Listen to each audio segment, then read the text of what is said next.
l'égalité homme-femme? Bah, je sais pas. Pour moi, la parité homme-femme, c'est l'égalité entre les hommes et les femmes. C'est le fait de se dire qu'il n'y a pas de différence fondamentale entre un homme et une femme, qu'ils sont capables de faire les mêmes choses et qu'ils n'ont pas un rôle prédéfini à l'avance. Ah, c'est l'égalité entre les hommes et les femmes. Par exemple, les droits, voilà. Les droits, les métiers. Pour moi, la parité, c'est l'égalité entre les hommes et les femmes, que ce soit dans la vie quotidienne, au travail, voilà, qu'on soit tous sur le même piédestal.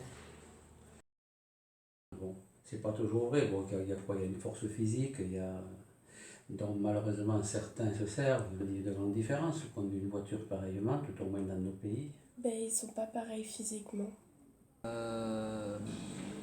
Alors, les différences entre les hommes et les femmes au quotidien, pour moi, se sont accumulées avec des façons de vie, les mœurs, ce qu'on appelle les mœurs, c'est-à-dire la façon dont les gens vivent ensemble, et il y a des habitudes qui peuvent devenir des automatismes sans pour autant qu'on sache pourquoi elles sont comme ça. Et ce qu'on appelle les mœurs. Et donc c'est des choses qui, avec l'histoire d'une communauté, avec l'histoire d'une population, s'accumulent. Des fois on ne sait pas pourquoi, ou il faut remonter loin pour savoir pourquoi, et des fois on va répéter ce qu'on a vu. Et donc au quotidien, ça peut être l'un qui va faire la cuisine, l'autre qui va s'occuper de ramener l'argent à la maison. Et pour autant, c'est des choses qu'on peut penser normales, mais quand on cherche un petit peu, on retrouve qu'il n'y a pas tant de logique que ça. Donc ça va être sur l'organisation des tâches à la maison, qui s'occupe des enfants, des métiers qu'on va penser pour certaines personnes et plutôt pour d'autres, pour un sexe ou pour un autre, des femmes ou des hommes. Mais quand on remonte, quand on réfléchit, on se rend compte que des fois, c'est pas forcément une organisation qui est logique. Dès l'éducation, on ne donne pas les mêmes chances aux hommes et aux femmes. On conditionne un peu les sexes selon d'éventuelles possibilités. On donne des rêves aux enfants qui sont très genrés. Et ça se ressent dans les métiers qui sont occupés quand on grandit. Après, moi je suis maman depuis pas longtemps, donc je pense aussi à la considération. Voilà, par exemple, une femme qui a un projet d'avoir un enfant, ça va être un obstacle dans sa carrière, ça va être mal perçu, alors qu'un homme qui va avoir un enfant, lui, au contraire, on aura une image de quelqu'un qui devient plus mature, quelque chose de positif, un homme qui se range, c'est bien perçu. Alors, à mon avis, la parité, elle n'est pas respectée dans tous les domaines. Il y a certains domaines professionnels où je trouve que ça va, qu'on soit homme ou femme, on est sur le même niveau d'égalité. Après, voilà, il y a sur certains postes, vis-à-vis de certaines personnes, je trouve que ça manque un peu encore d'égalité. On a chacun un peu nos rôles en fonction de nos horaires de travail. Donc en général, moi je m'occupe plus du linge et de faire à manger, et mon mari il est plus dans le ménage, il s'occupe de faire prendre le bain à la petite. On a assez équilibré, on essaie du moins d'équilibrer les tâches. Il y a un peu plus d'avancée pour les femmes quand même maintenant.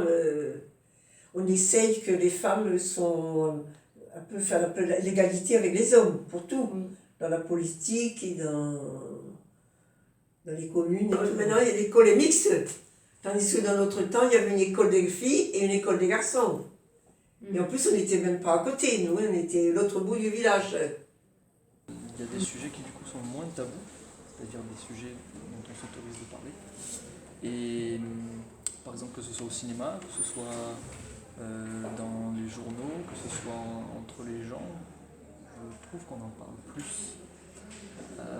Après, la position des femmes, par exemple, dans le monde du travail, c'est-à-dire avoir accès à certains métiers, dans la vie des familles, je pense que le changement est moins important qu'il aurait dû l'être comparé à la façon dont on en parle aujourd'hui. Je dirais qu'en fait, on a des acquis, des réflexes qui font que cette parité, elle n'est pas respectée. Parce qu'on a une tradition, parce qu'on a une histoire, et qu'on n'arrive pas forcément à s'en détacher. Et du coup, on fait des choses sans même s'en apercevoir qui distinguent les hommes et les femmes. Par exemple, on va plus naturellement, si un enfant enfile des perles sur un fil, donc il y en a plein qui font ça, c'est un jeu qu'on trouve en maternelle, et bien quand il aura fini, on ne va pas le faire enfiler au garçon, alors qu'à la fille, on va lui faire un collier avec. Parce que c'est instinctif, c'est la société qui est comme ça. Et donc je pense que on tend vers une parité, on a envie d'y arriver, mais qu'en fait, on a plein de réflexes qui nous bloquent. D'amélioration de toute façon. Regardez même en politique, la parité, elle est obligatoire dans une commune, dans les listes électorales, c'est obligé. Mais il y a une grosse augmentation qui est en favorable de la parité. Je pense qu'il faut éviter le sexisme. Donc, dire par exemple que la fille ne peut pas jouer à la guerre et que le garçon ne peut pas jouer à la dinette. C'est pas une honte de jouer avec une fille ou pour une fille de jouer avec un garçon. Il faut que chacun puisse y mettre du sien et voilà. Il faut que ce soit à la fois l'État et le gouvernement qui mettent des choses en place, mais il faut que nous aussi au sein des familles, tout le monde y mette du sien pour arriver à cette parité. Et c'est aussi pour pouvoir avoir autant de chances pour un homme ou une femme d'accéder à des loisirs, à des métiers, à des postes à responsabilité. Alors je pense que ça passe beaucoup par l'éducation, par les apprentissages qu'on va faire. Donc il va y avoir le rôle des parents, à eux de faire en sorte qu'il n'y ait pas forcément des jeux réservés aux garçons ou réservés aux filles. C'est pas toujours facile, mais il faut aller vers ça. Et puis après, dans les discussions qu'on peut avoir les uns avec les autres, le rôle de l'école, de la société aussi, de tout ce qui est culture, donc dans les livres, les films, peut-être même les publicités. Je pense qu'il faut qu'on essaye d'arrêter de dire qu'une femme doit avoir tel rôle ou qu'un homme doit avoir tel rôle. Il faut réussir à casser ces codes. Et c'est pas facile, et je pense qu'on en a pour un petit moment, mais qu'on va y arriver. Ce qu'on pourrait faire, déjà dans l'approche qu'on peut avoir tous les jours, c'est-à-dire réfléchir aux automatismes, ce qu'on appelle des préjugés, c'est-à-dire quelque chose qu'on va penser mais sans vraiment savoir pourquoi. Donc c'est un travail sur soi-même.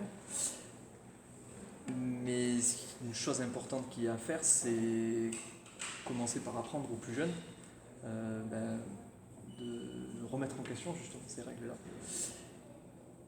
Et ça va être via des projets comme par exemple celui que vous faites aujourd'hui. Ça peut être via la littérature, ça peut être via même lors de jeux, lors d'échanges.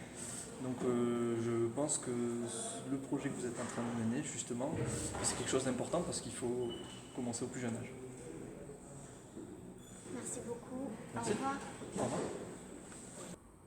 Au travers de ce court film, vous avez pu voir que les avis sont divergents, à la fois selon les âges, mais aussi selon le milieu. Certains pensent que nous avons atteint un stade suffisant en termes d'égalité, tandis que d'autres pensent que le combat ne fait que commencer et souhaitent se battre pour la parité. Ainsi, il nous reste, et c'est certain, du travail à faire dans tous les domaines, monde du travail, politique et vie personnelle. En 2018, 39% des entreprises individuelles ont été créées par des femmes. Ainsi, dans le secteur de la santé humaine, la proportion de femmes est de 75% contre seulement 2% dans le secteur de la construction. En janvier 2019, la proportion de femmes dans les conseils municipaux était d'environ 40%. Plus l'on s'éloigne de la fonction de maire, et plus les fonctions sont occupées par des femmes. À présent, observons les hautes instances. À l'Assemblée nationale, 40% des élus sont des femmes, ce qui représente une presque parité, contre seulement moins d'un tiers de femmes occupant des sièges au Sénat.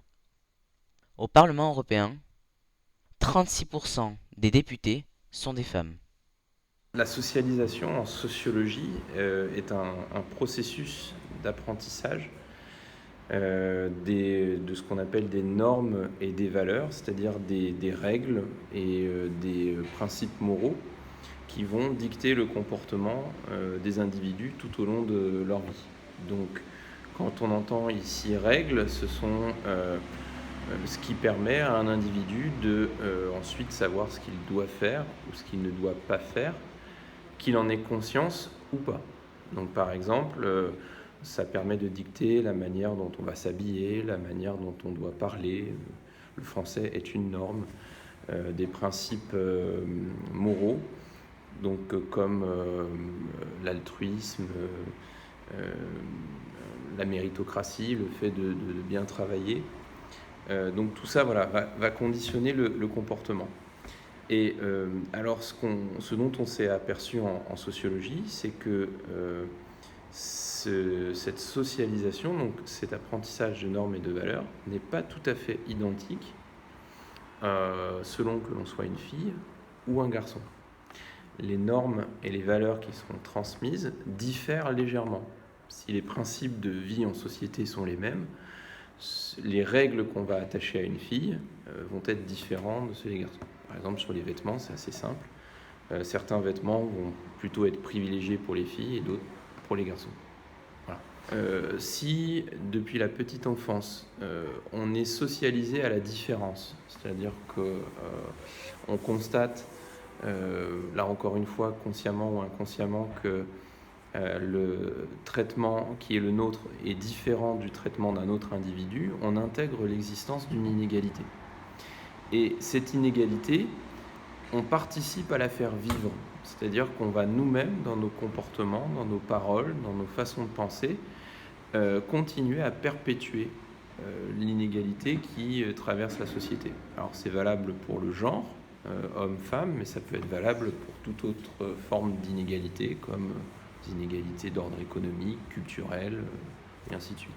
Une société de tout temps est traversée par des inégalités. Il est quasiment impossible qu'une société comporte un ensemble d'individus totalement égaux sur l'ensemble d'une société. Donc, les inégalités vont simplement se transformer, prendre des aspects différents.